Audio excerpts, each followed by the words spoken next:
Olá pessoal, tudo bem com vocês? Eu sou o professor Pedro e hoje teremos mais uma aula de História. Na aula passada, nós conhecemos exemplos concretos da autonomia da polis grega. Foi apresentado a vocês aspectos da organização de Esparta. Hoje aprenderemos sobre Atenas e as suas formas de organização. Vamos lá? Para que vocês possam acompanhar aí da casa de vocês, eu peço que abram a apostila 3, na página 140. Prontos? Bom, nós já aprendemos então que povos indo-europeus se deslocaram e chegaram à região da Grécia. Os povos que chegaram à região de Atenas foram os jônios. Os jônios, quando eles chegaram à região que era chamada região da Ática, eles criaram uma cidade e deram o nome de Atenas, em homenagem à deusa da sabedoria, que tinha o nome de Atena. Como a cidade ficava no litoral, percebam no mapinha aqui ao lado, eles dedicaram-se à agricultura e ao comércio marítimo, ok? Então, observem, neste mapa, nós temos então a localização de Atenas na Grécia Antiga. Ficava nessa região aqui, ok? Política, mais que poucos, menos que todos. Bom, como Esparta, Atenas era em seu início uma cidade oligárquica, com a participação política muito restrita aos eupátridas, a um grupo restrito no poder, oligarquia, nós já vimos na aula anterior. No século VI, diante de mobilizações de outros grupos sociais, aconteceu a mais importante reforma política e social dessa cidade grega. Um legislador chamado Clístenes propôs a democracia. E o que era essa democracia que ele estava propondo? Seria o governo do povo, o significado disso. Demos, em grego, é povo. Então, esse poder na mão do povo. A democracia ateniense era uma democracia direta. Ou seja, os cidadãos eles se reuniam na Ágora, que é o nome que era dado à praça pública, para discutir diversos assuntos e votavam no que achavam melhor para cada um e para o futuro da cidade. Nessas assembleias, que reunia esses cidadãos, eram discutidos temas como aumento de impostos, mudanças nas leis existentes, aplicação de dinheiro público, declaração de guerra, entre outros. Essa assembleia era chamada de eclésia, que era uma assembleia geral. Então, vamos recapitular, vale reforçar que os cidadãos atenienses conquistaram o direito, a partir de reformas, de expressar sua opinião em público. Eles discutiam em uma praça pública, chamada de Ágora, em uma assembleia que ganhou o nome de eclésia. Discutiam questões referentes à vida na cidade e escolhiam as pessoas que participariam da administração pública, ou seja, que governariam a cidade. Ok? Bom, então, na democracia, todos os cidadãos passaram a participar da vida política da cidade de Atenas. Vamos entender um pouquinho melhor sobre esse processo de transformação na sociedade ateniense e quem era considerado cidadão nessa sociedade. Vamos pensar o seguinte: nos primeiros tempos dessa cidade, de Atenas, somente grandes proprietários de terra, que eram chamados de eupátridas, podiam participar das decisões da cidade. Então a cidade era uma oligarquia. Apenas eupátridas decidiam os rumos da cidade, somente quem tinha posses. Ok? Estavam afastados da política os georgóis, que eram pequenos proprietários, os demiurgos, que eram os comerciantes, os tetas, que eram pessoas sem posse, os metecos, que eram os estrangeiros, que dedicavam-se especialmente ao comércio, e os escravizados, pessoas que perdiam sua liberdade de alguma maneira. Né? Com o passar do tempo, os atenienses de menor prestígio social, os mais pobres, como pequenos proprietários e comerciantes, começaram a exigir mudanças na administração da cidade. Eles queriam melhores condições de vida e que a lei fosse aplicada da mesma forma para todos, né? Independente da condição financeira, né? Condição de posses. E entre outras muitas questões que afetavam o cotidiano deles. Okay? Bom, graças à pressão desses atenienses, várias reformas foram feitas, ampliando os direitos da população, como as reformas de Clístenes. Né? Bom, então quem que era considerado cidadão? Percebam nessa divisão da sociedade, né? Nessa organização que vocês podem encontrar na página 141. Acompanhem comigo. Cerca de 40 mil cidadãos. Mas quem era cidadão? Bom, vamos lá. O cidadão ateniense era, um homem, tinha que ser homens livres, maiores de 18 anos, nascidos em Atenas e filhos de pai e mãe ateniense.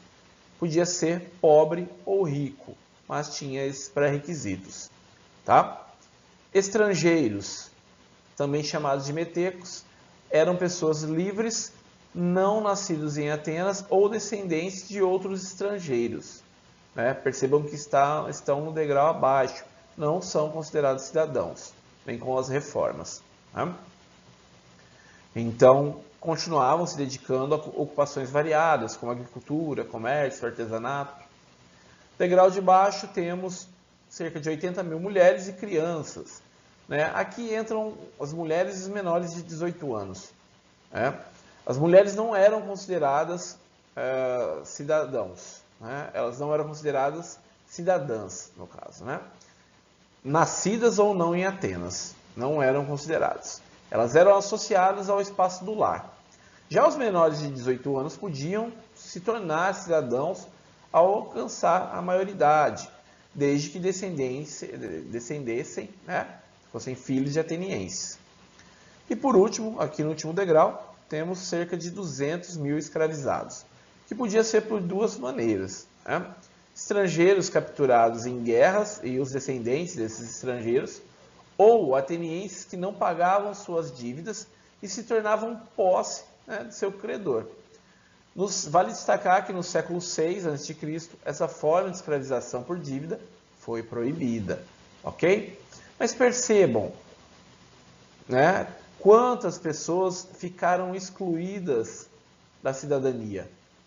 Uma minoria de 40 mil cidadãos era privilegiado, podia participar da política, enquanto os outros grupos não participavam das escolhas.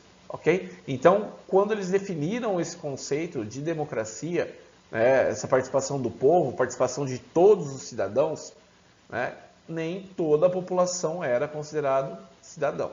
Ok? Vamos compreender, então, como Clístenes organizou a democracia. Então, ele dividiu a cidade em 10 áreas. Para cada área, eram sorteados anualmente 50 cidadãos maiores de 30 anos para integrar uma assembleia menor, chamada Bulé, ou Conselho dos 500. Os representantes da Bulé redigiam as leis votadas na eclésia conforme a vontade da maioria dos cidadãos. A Bulé também indicava quem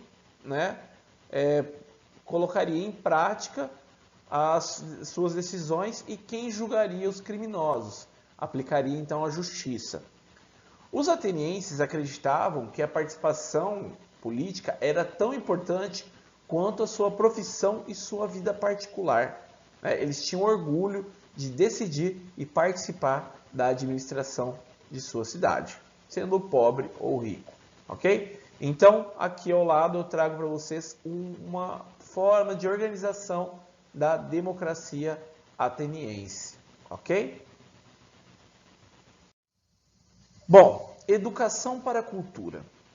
Além da política, os atenienses se destacaram pela valorização do conhecimento e das criações culturais. Enquanto o principal objetivo dos espartanos era se tornar um bom soldado, os atenienses queriam ser cultos e sábios. A educação ateniense era privada, ou seja, quem podia pagar, colocava os filhos a partir de 7 anos em escolas particulares e contratava pedagogos para acompanhar os seus estudos. Quem que era o pedagogo? Uma palavra que vem do grego também. Paidós significa criança e agogós significa que conduz. Então, aquele que conduz as crianças, o pedagogo. Uma pessoa que ficava, então, responsável por ajudar as crianças e fazer todo um acompanhamento para essas crianças fazerem as tarefas e estudarem em casa, reforçando o que era ensinado na escola. Os atenienses valorizavam muito a educação do espírito, obtido por meio da poesia, da música, do teatro, mas também não descuidavam do corpo, ainda que apenas os meninos ricos tivessem acesso a uma formação mais completa.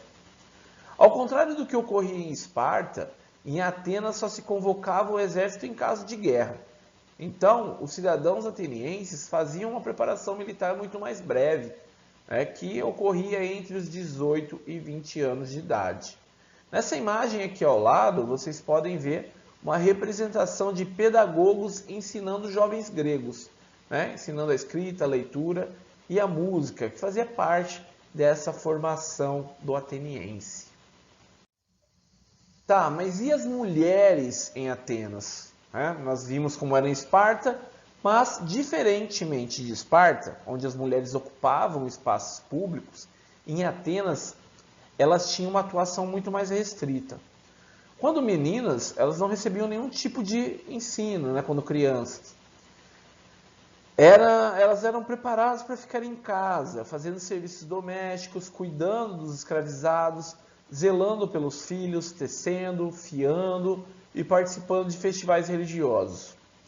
Já mulheres de menos posses dedicavam-se a vender comidas e bebidas nas praças, ou comercializavam itens como perfumes e tecidos. Era uma forma de garantir a sua sobrevivência em Atenas.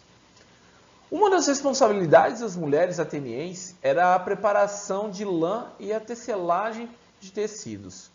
Em um dos lados dessa ânfora, que vocês podem ver nessa imagem, o que é uma ânfora? É um vaso com gargalo estreito.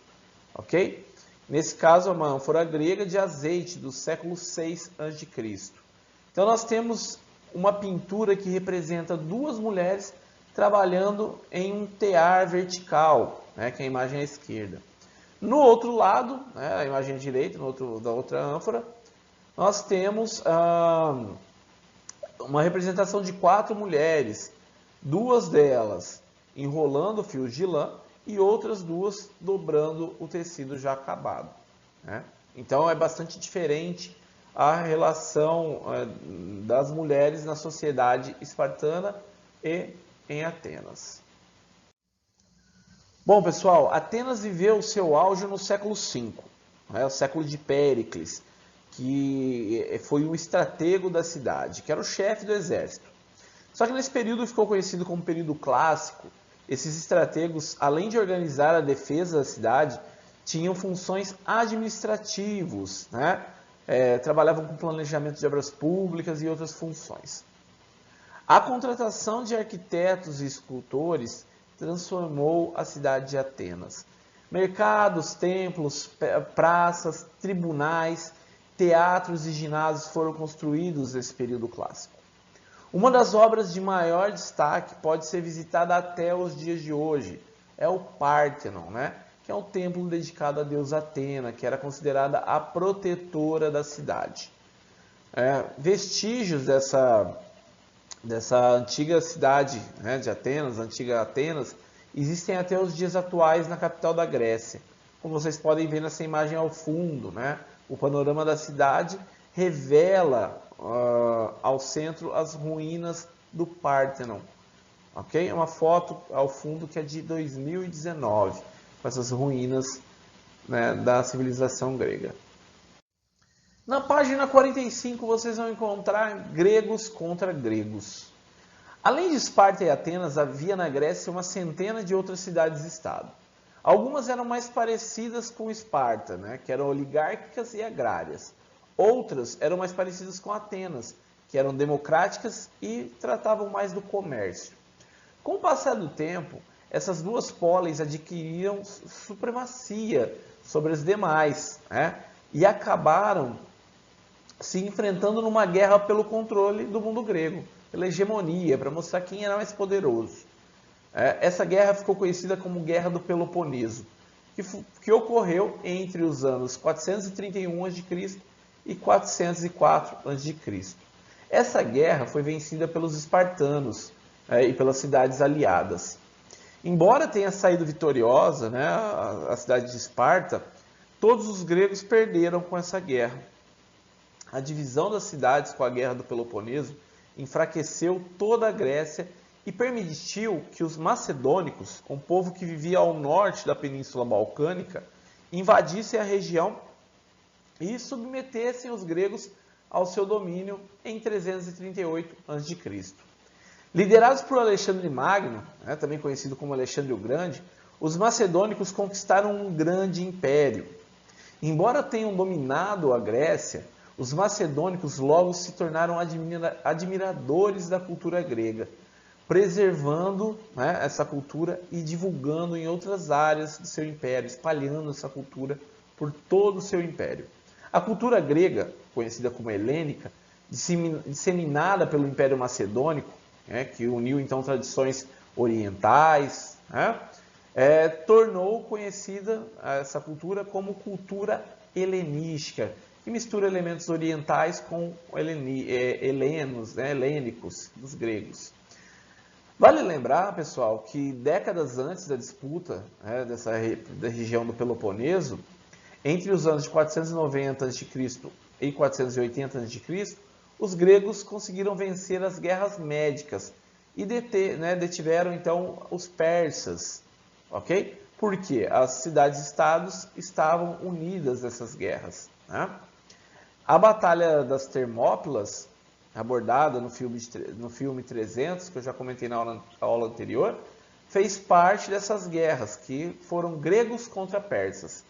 Isso trouxe prosperidade para os gregos. Mas quando os gregos se enfrentaram, gregos contra gregos, isso enfraqueceu, possibilitando, observem no mapinha ao lado, que os macedônicos, que ficavam restritos a esse pequeno território ao norte da região da Grécia, pudessem então conquistar os gregos e depois várias outras regiões, ampliando um território que ficou conhecido como um império, porque foi um território bastante extenso, conquistado pelos macedônicos. Mas isso permitiu também a cultura grega chegar em outras partes do mundo, ok? Bom, pessoal, na aula de hoje nós conhecemos como funcionava a polis de Atenas, a cidade-estado Atenas. Também aprendemos sobre a Guerra do Peloponeso e sobre as conquistas de Alexandre Magno, Alexandre o Grande, período que passou a ser conhecido como período helenístico, ok?